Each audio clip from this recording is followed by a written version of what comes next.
وہ اللہ کے نام سے جو بڑا مہربان اور نہایت رحم والا ہے۔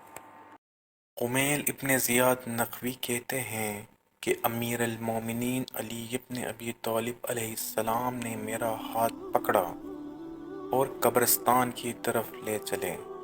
جب آبادی سے باہر نکلے تو ایک لمبی آہ کی، پھر فرمایا: اے قمیل، یہ دل اسرار و حکم کے ظروف ہیں، ان میں سب سے بہتر وہ ہے جو زیادہ نگہداشت کرنے والا ہو، لہٰذا تو جو میں تمہیں بتاؤں اس کو یاد رکھنا۔ دیکھو، 3 قسم کے لوگ ہوتے ہیں، ایک عالم ربانی، دوسرا متعلم کے جو نجات کی راہ پر برقرار رہے، اور تیسرا عوام الناس کا وہ پست گروہ کہ جو ہر پکارنے والے کے پیچھے ہو لیتا ہے اور ہر ہوا کے رخ پر مڑ جاتا ہے۔ نہ انہوں نے نور علم سے کسب ضیاء کی، نہ کسی مضبوط سہارے کی پناہ لی۔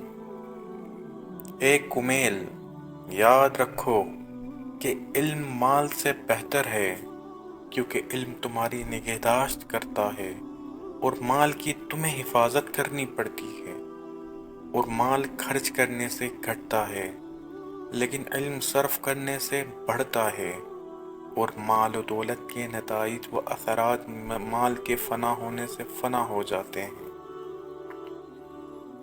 اے قمیل، علم کی شناسائی ایک دین ہے کہ جس کی اقتداء کی جاتی ہے، اسی سے انسان اپنی زندگی میں دوسروں سے اپنی اطاعت منواتا ہے اور مرنے کے بعد نیک نامی حاصل کرتا ہے۔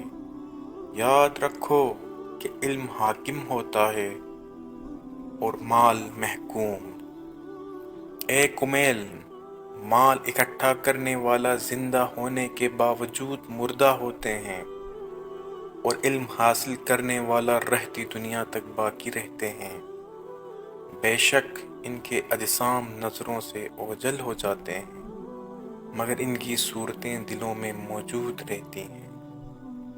اس کے بعد حضرت علی ابن ابی طالب علیہ السلام نے اپنے سینہ اقدس کی طرف اشارہ کیا اور فرمایا: دیکھو، یہاں علم کا ایک بڑا ذخیرہ موجود ہے، کاش اس کے اٹھانے والے مل جاتے۔